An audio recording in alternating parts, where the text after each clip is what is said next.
여러분, 우리가 지난 시간에 사도행전 13장 1절, 2절, 3절을 통해서 살펴본 바를 보면 안디옥 교회가 시작된 지 1년, 2년밖에 되지 않았지만 성령 하나님의 부르심 가운데 첫 번째 선교사들을 파송하게 되었던 사건을 보게 됩니다.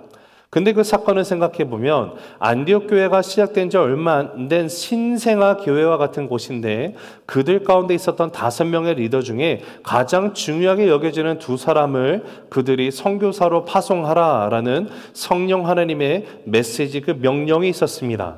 더 놀라웠던 사실은 안디옥 교회가 함께 기도하며 금식하며 그 둘을 선교사로 파송을 하고 나갔던 것을 우리가 보게 되었습니다. 자, 그리고 오늘부터 보게 되는 13장 4절부터 이제 14장에 걸쳐서 무려 13장, 14장 2장에 걸쳐서 나오는 이야기가 바로 바울이 갔었던 제1차 전도 여행에 관한 장면들이 우리에게 기록으로 남겨져 있습니다. 자, 이해를 돕기 위해서 우리 한번 지도를 살펴봤으면 좋겠는데요. 여러분, 지도에 보시면 오른쪽 중간쯤에 안디옥이라서 제가 자그마한 별을 표시해놓은 곳이 있습니다.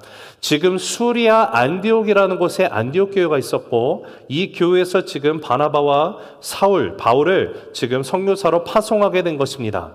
그리고 보시면 화살표로 따라가면 이게 이제 1차 전도 여행의 행선지인데, 경로인데, 제일 먼저 전도하기 위해서 갔던 곳이 바로 오늘 우리가 본문 가운데 주어진 구브로라는 섬에서 일어나는 그 전도 사건들이 우리에게 주어져 있습니다. 여러분, 구브로라는 곳은 지중해에서 되게 중요한 섬입니다. 지금 이 지중해에 있는 섬들 가운데 3번째로 큰 섬이 되고요. 여러분이 지도에서 보시는 것처럼 소아시아와 이집트 중간에 있는 섬이기 때문에 이곳에는 정말 많은 배들이 왕래하는 국제 항구 역할을 하던 섬이 바로 구브로입니다. 그러다 보니까 그 당시에 많은 제국들이 그곳을 모든 것을 패권해 가지고 나갈 때 이집트로 시작해서 그리스가 되고 그리스에서 로마가 되는 모든 장면 가운데서도 구브로 섬을 반드시 그들이 정복하고 나갔었고, 여기가 상업적인 요충지로 쓰이는 아주 중요한 역할을 하는 곳이었음을 우리가 역사적으로도 알게 됩니다. 여러분, 구브로 섬이 아주 부한 섬이었는데 그 이유 중에 하나는 이 구브로라는 섬의 지하 자원이 많이 풍부한 곳이었습니다. 은도 나오고요. 그러나 은보다 더 많았던 것이 구리가 많이 나오는 지역이었습니다. 구리뿐만 아니라 은뿐만 아니라 거기에는 또 삼나무를 또 수출하는 곳이었습니다. 그 당시 삼나무는 배를 지을 때 쓰였던 나무였기 때문에 귀한 나무였죠. 그만큼 이 구브로라는 곳은요, 상업적으로 중요한 곳이었습니다. 또 구브로라는 곳을 우리가 생각해 보면 우리가 이미 살펴봤던 것처럼 바나바의 고향 또한 구브로 섬입니다. 여러분, 근데 이 바나바의 고향이 구브로였기 때문에 우리가 생각해 보면 지금 수리아 안디옥에서 바나바와 사울이 선교사로 파송이 됐을 때 그들이 제일 먼저 간 곳이 지금 멀지 않은 가까운 곳에 있는 구브로 섬으로 가자라고 해서 갔다라고 생각할 수 있겠지만 그러지 않습니다. 여러분, 바울의 시대적인 상황을 고려해 보면 이 구브로라는 섬은요, 세계로 뻗어가는 선교의 길목이 되기도 합니다.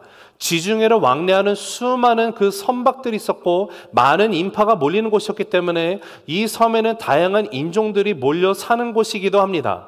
즉, 구브로가 복음화가 된다고 하면 세계 각처로 복음이 퍼져나갈 수 있는 중요한 선교의 길목이 될 수 있기 때문에 바나바의 고향이라서 갔다고 하기보다는 이곳이 그런 또 모든 이방인들의 선교의 정말로 중요한 시작점이 되기 때문에 일로 갔다라고 생각하는 것이 오히려 더 정확할 겁니다. 그러나 더더욱이 정확한 이들이 이 구브로 섬으로 가게 됐던 이유가 무엇인지를 오늘 본문 말씀에서 찾아본다고 하면 바로 4절에 나와 있는데 우리 한번 4절 5절을 읽어보도록 하겠습니다. 시작. 성령을 보내심을 받아 실루기아에 내려가 거기서 배 타고 구브로에 가서 살라미에 이르러 하나님의 말씀을 유대인의 여러 회당에서 전할세 요한을 수행원으로 두었더라. 여러분, 지금 첫 선교사로 파송된 것이 바로 바나바와 사울이었는데 그들이 선교사로 나가게 됐던 이유가 어디 있었습니까? 바로 성령 하나님께서 그들을 따로 보내라고 명령하셨기 때문에, 즉 선교사로 나가는 것은 성령님이 하시는 것임을 우리가 보았습니다. 자, 그러하다면 선교지를 가는 것은 또 어떻게 되는 것일까요? 내가 선교사를 부름을 받았으니까 내가 내 마음대로 정하고 나가는 것이 선교입니까? 아니요, 그렇지 않습니다. 오늘 말씀을 보면 정확하게 이 두 사람이 성령의 보내심을 받아서 실루기아에서 지금 구브로에 있는 살람이라는 도시에 이르게 되었음을 우리에게 알려주고 있습니다. 여러분, 선교사로 가는 것도 성령님이 하시는 것이고 선교지로 가게 되는 것도 성령님이 인도하심이 반드시 있다라는 것이에요. 선교의 주체는 사람이 하는 것이 아니라 하나님이기 때문에 그렇습니다. 여러분, 우리가 지난 시간에 함께 나눈 것처럼 선교야말로 하나님의 최고의 관심사이며 하나님이 하시는 일입니다. 선교는 하나님의 목적입니다. 그리고 그 목적을 성취하기 위해서 오늘날 저와 여러분을 교회로 부르셨음을 우리가 사도행전 1장에서부터 함께 그 사실을 살펴보며 계속해서 교회가 어떻게 형성이 되고 이 복음의 메시지, 하나님의 말씀, 하나님의 속을 정말로 시원케 해드리는 데 있어서 어떻게 쓰임받고 나아가는지를 계속해서 우리가 살펴보고 있는 것입니다. 자, 그래서 지금 바나바와 바울이 이 살람이라는 곳으로 가게 되어 있어요. 가게 됐습니다. 여러분, 한번 이 바나바와 바울의 입장에 우리 자신을 한번 투영해 봐서 생각을 해보면 좋겠습니다. 지금 내가 가는 이 선교의 여정이 분명히 주님이 원하시는 길임을 내가 알고 있어요. 나를 부르시는 이도 성령님이 부르셨어요. 내가 이 확신을 가지고 성령 하나님의 인도하심을 가지고 지금 부르심대로 내 발걸음을 정말 향하고 나가고 있습니다. 그러할 때 바나바와 바울의 마음 가운데 생기는 어떠한 마음이 있을지 기대감이 있지 않았을까요? 하나님께서 정말로 놀랍게 역사하시는 그 일을 생각하며 이 사건 가운데 내가 쓰임받을 수 있다는 걸 생각했을 때 분명히 가슴 벅찬 기대감을 가지고 그들은 선교의 여정에 떠났을 것입니다. 그런데 오늘 말씀을 보면 성령님이 그들을 택하시고 성령님이 보내신 것인데 그 보냄받은 자리가 축복과 평탄과 모든 일이 순조롭게 풀리는 자리가 아니라 어려움이 시작이 되었음을 우리가 보게 됩니다. 여러분, 이 사실을 통해서 우리가 반드시 기억하고 알아야 되는 사실이, 우리 화면을 통해서 한번 읽어봅니다. 시작. 성령의 인도하심은 내 삶의 모든 문제의 해결을 의미하지 않습니다. 성령의 인도하심을 따라 순종하고 가는 길이기에 오히려 방해가 있습니다. 한 번 더 읽습니다. 시작. 성령의 인도하심은 내 삶의 모든 문제의 해결을 의미하지 않습니다. 성령의 인도하심을 따라 순종하고 가는 길이기에 오히려 방해가 있습니다. 여러분, 성령 하나님이 인도하신 길이거든요. 내가 마땅히 걸어가야 될 길을 분명하고 확실하게 알려주신 겁니다. 근데 성령님이 인도하시는 길은요, 바로 그거예요. 내가 가야 할 길임을 확실하게 알려주시는 것이지, 이 길을 간다고 해서 그 산 가운데 어떤 문제도 없음을 약속하지 않습니다. 어떤 어려움도 생기지 않는다라고 말하지 않습니다. 무조건 모든 것이 잘 될 것이라고 말하는 것 어디에도 나와 있지 않습니다. 하나님의 말씀은 그렇게 말하지 않습니다.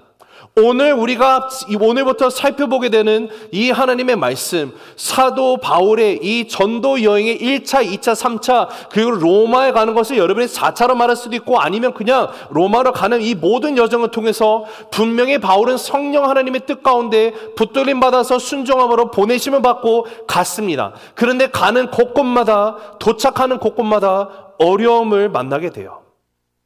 오늘 말씀도 지금 분명히 구브로라는 섬 첫 번째 선교지로 갔는데 거기에 가자마자 방해 세력이 있었음을 우리가 보게 됩니다. 즉 성령 하나님이 인도하심이기 때문에, 인도하는 길이기 때문에 오히려 방해가 있는 것이 당연하다라는 것을 우리가 잊어서는 안 됩니다. 자, 우리 한번 이 사실을 한번 살펴보고 나가도록 할 텐데요. 자, 우리 6절 8절 읽어보겠습니다. 시작. 온 섬 가운데로 지나서 바보에 이르러 바예수라 하는 유대인 거짓 선지자인 마술사를 만나니 그가 총독 서기오 바울과 함께 있으니 서기오 바울은 지혜 있는 사람이라 바나바와 사울을 불러 하나님의 말씀을 듣고자 하더라. 이 마술사 엘루마는 이 이름을 번역하면 마술사라. 그들을 대적하여 총독으로 믿지 못하게 힘쓰니. 여러분, 성령님의 보내심을 받아 구브로에 도착을 했습니다. 도착을 해서 하나님의 말씀을 전합니다. 복음의 메시지를 선포합니다. 복음을 선포하고 나갔더니 어떤 일이 일어나죠? 그 복음을 듣고 복음에 반응하는 사람들이 예수님 앞에 나오기 시작을 합니다. 그런데 동시에 복음이 선포되지만 이 복음의 메시지를 거부하는 사람들도 함께 있습니다. 근데 더 큰 문제가 어디 있어요? 내가 안 듣는 거는 뭐라고 안 하겠는데 문제는 이 사람이요, 자기만 안 믿으면 될 것을 지금 복음을 듣고 믿으려고 하는 사람까지도 방해를 놓고 있다는 사실이 큰 문제입니다. 지금 그 사실을 우리가 말씀을 통해서 보게 되는 거예요. 내가 듣자는 것에서 그치는 것이 아니에요. 이 복음이 다른 사람도 믿지 못하게끔 반대 세력이 되었고 공격하고 나아가는 세력의 그런 운동이 있다는 것입니다. 여러분, 성령의 인도하심을 따라 나선다라는 것은 어떠한 문제가 없음을 보장하는 길이 결단코 아닙니다.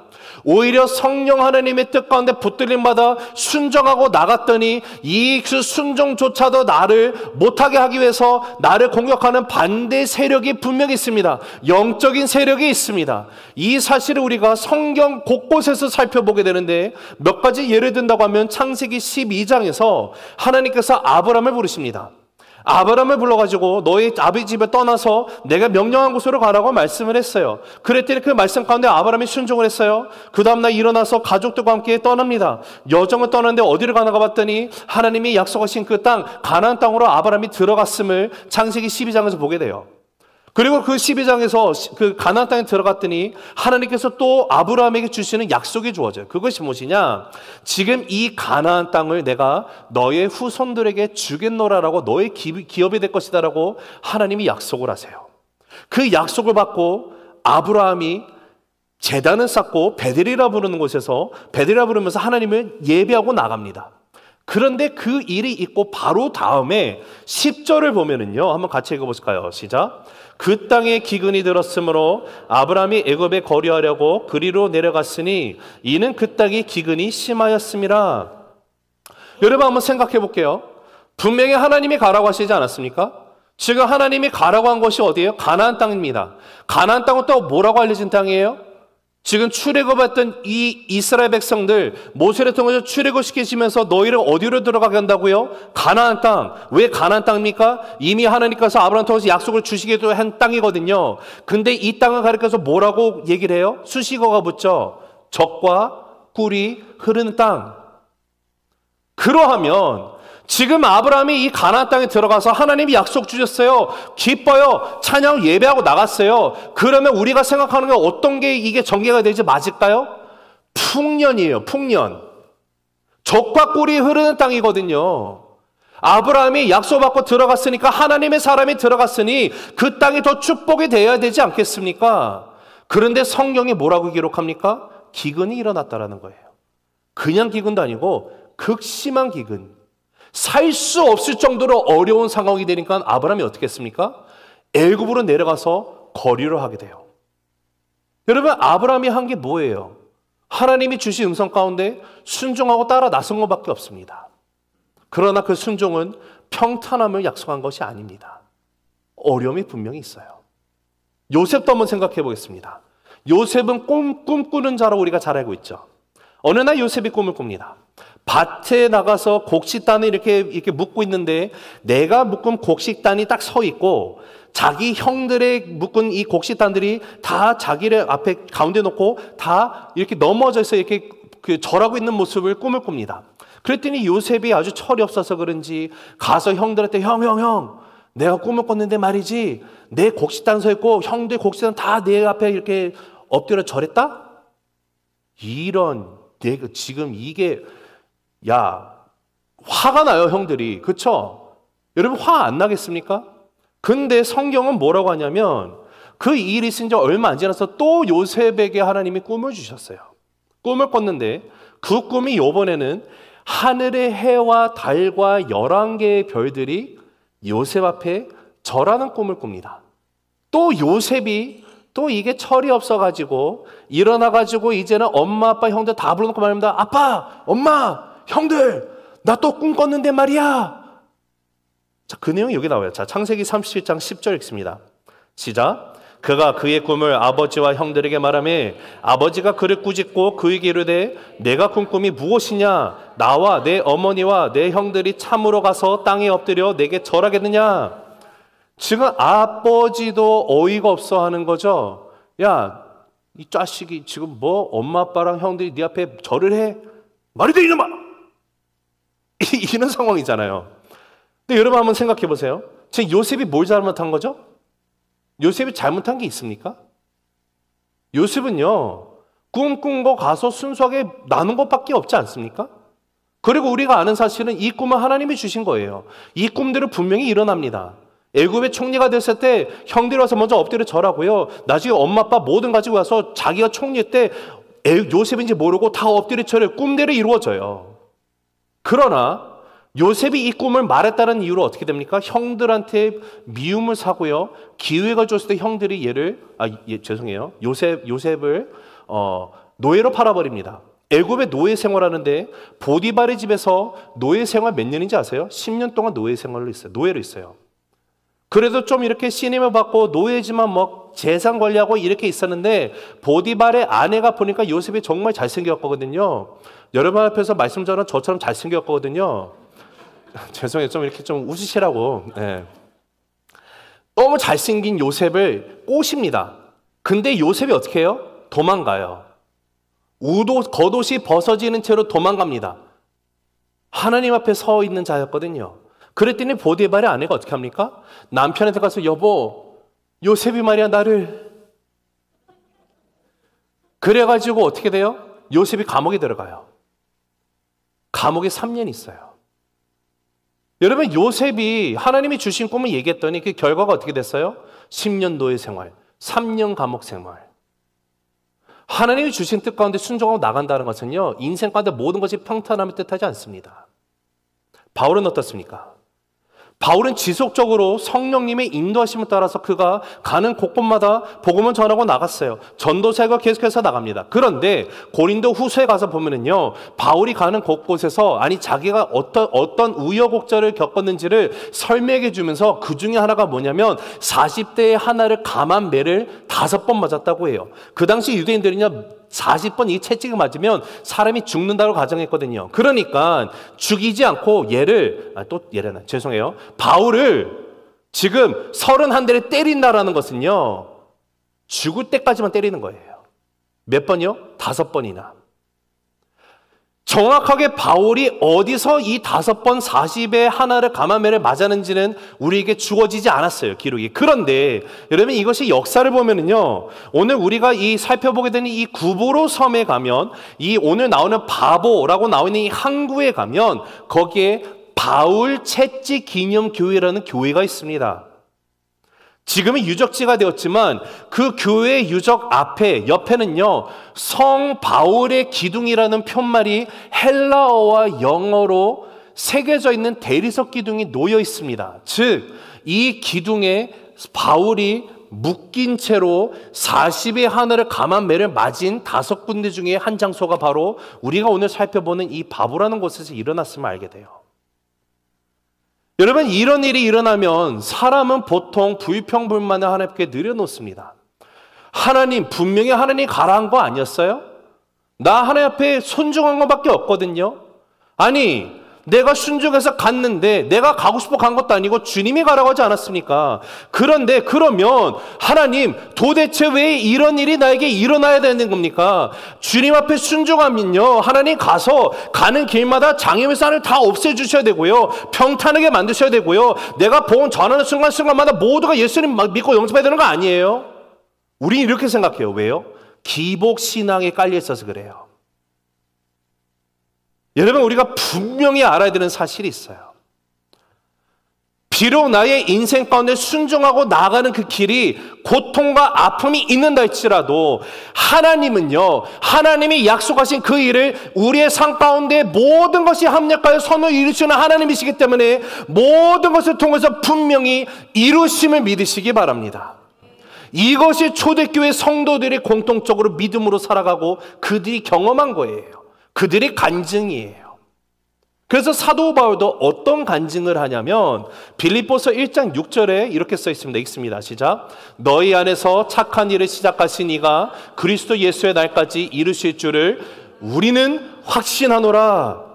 내 삶 속에서 경험되어지는 고통이 있고 슬픔이 있고 어려움이 있는데 그 가운데서 하나님이 나의 삶 가운데 착한 일을 시작하신 그분이 예수 그리스도의 날까지 모든 것이 하나님의 완벽하신 타이밍과 계획 가운데 이루어진다는 것을 고백하는 온전한 믿음의 고백이에요. 사랑하는 우리 새세명 가족 여러분, 저와 여러분의 인생 가운데 이 동일한 고백이 차고 넘치게 되기를 주님의 이름으로 축복합니다. 자, 오늘 다시 한번 이 말씀을 돌아와서 우리 6절 7절 다시 한번 읽어보실까요? 시작.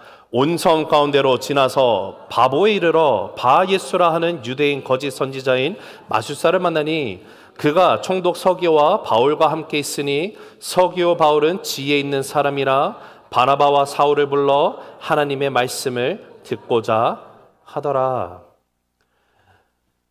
여러분, 지금 바나바와 바울이 구부로 섬에서 일단은 처음에 이제 살라미라는 곳에서 말씀을 전하고 난 다음에 이 섬을 가로질러 가지고 정반대 방향에 있는 반대꽃 서쪽에 있는 이 바보라고 하는 항구 도시에 이르게 됐습니다.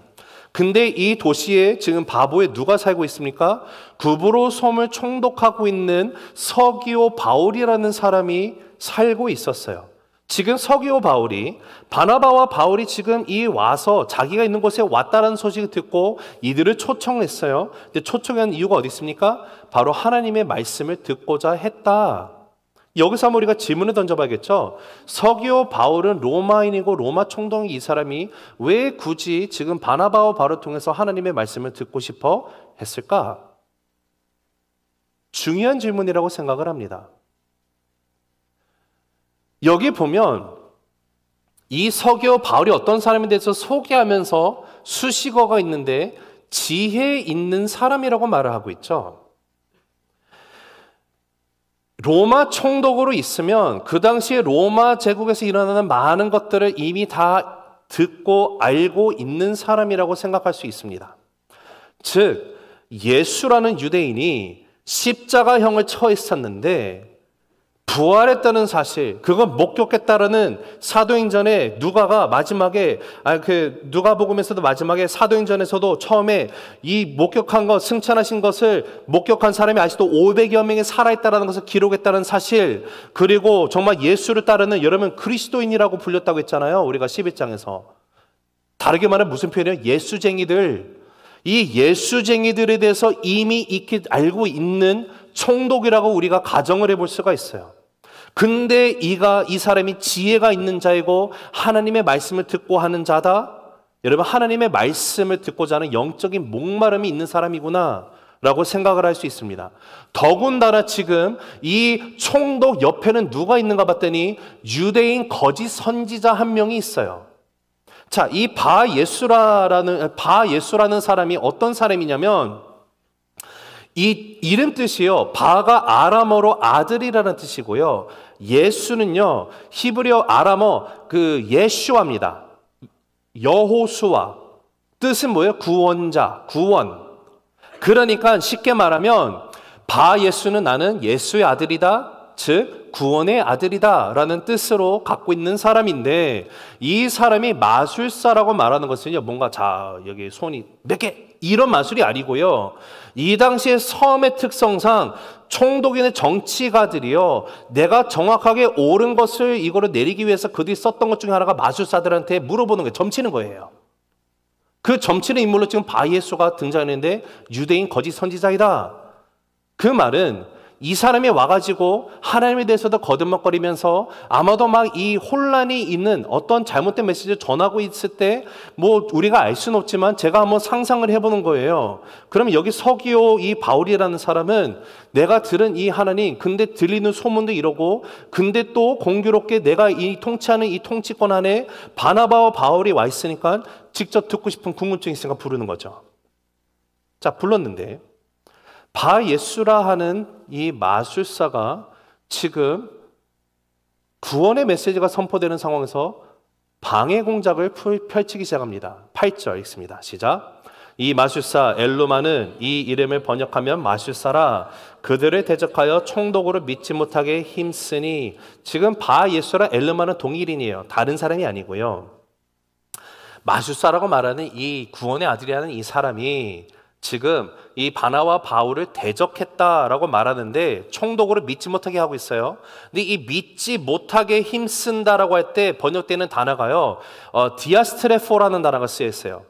이 헬라어 디아스트레포라는 단어는 합성어입니다. 디아라는 것은요, 무엇을 통하여라는 것이고요, 스트레포라는 것은요, 빗나가다, 틀다, 돌리다라는 뜻을 갖고 있습니다. 즉 심하게 비틀었다, 심하게 왜곡시켰다라는 뜻을 갖고 있어요.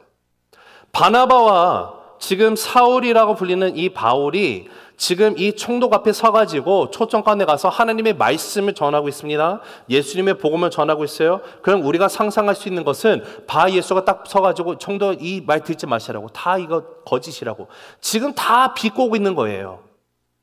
왜곡시키고 있는 장면이에요. 여러분, 이 사실을 통해서 우리가 알 수 있는 것이 무엇이 있습니까? 서기오 바울이라는 사람이 하나님의 말씀을 갈급해하는 거, 로마인이 모르는 사람이, 그 뜻은요, 여러분 오늘날에도요 예수님을 모르는 사람들 가운데 그 하나님의 진리를 알고 싶어서 갈급해하는 영혼들이 분명히 있다라는 거예요. 그 사람들이 예수님을 모르는 이유가 어디 있습니까? 아직 믿지 못한 이유가 어디 있어요? 그것은요, 성도가 나가서 예수님을 전하지 않았기 때문이에요. 오늘날 전도가 안 된다고 사람들이 말합니다. 여러분, 전도 안 되는 이유가 어디 있는지 아십니까? 가서 예수님 전하는 사람이 없는데 어떻게 전도가 되겠습니까? 하나님이 오늘날 이 시대를 바라볼 때 동일하게 말씀하실 거라고 저는 확신을 해요. 추수할 때는 가득 찼다, 그런데 추수할 일꾼이 없다라고 한탄하시는 예수 그리스도, 하나님의 마음이에요. 전도가 쉬웠었던 때가 없었어요.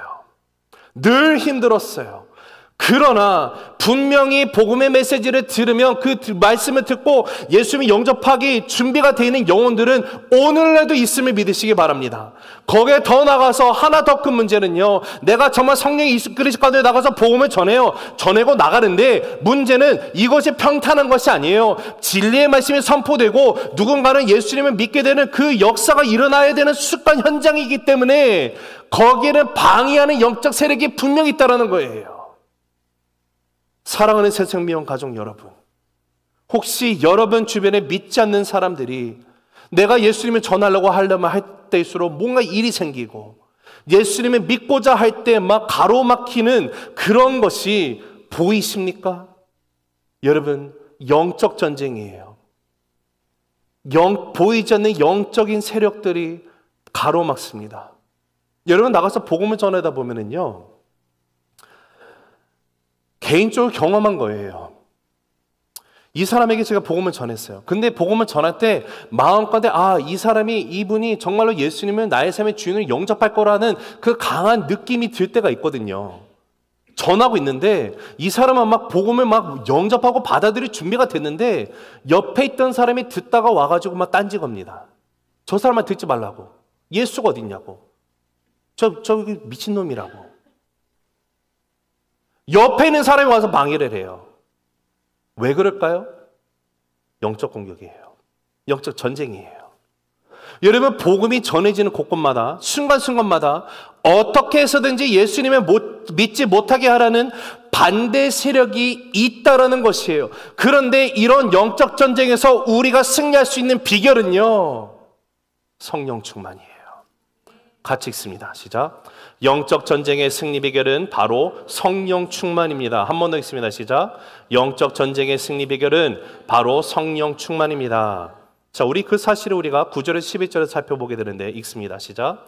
바울이라고 하는 사울이 성령이 충만하여 그를 주목하고 이르되, 모든 거짓과 악행이 가득한 자요, 마귀의 자식이요, 모든 의의 원수요, 주의 바른 길을 굽게 하기를 그치지 아니하겠느냐. 보라, 이제 주의 손이 내 위에 있으니 내가 맹인이 되어 얼마 동안 해를 보지 못하리라 하니, 즉시 안개와 어둠이 그를 덮어 인도할 사람을 두루 구하는지라.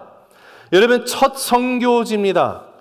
첫 선교지로 갔던 구브로 섬에서 지금 가장 영향력을 갖고 있는 막강한 사람이 예수님을 믿고 나갈 수 있는 그 순간이 왔어요.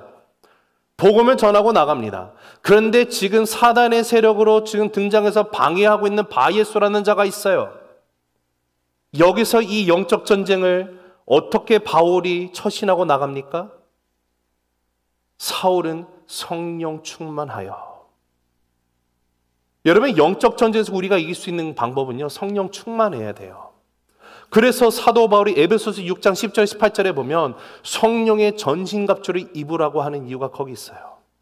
우리는 날마다 기도해야 되는 거예요. 성령 충만하면 간구해야 되는 거예요. 성령으로 충만하지 않으면 이 영적 전쟁에서 우리는 실패할 수밖에 없어요.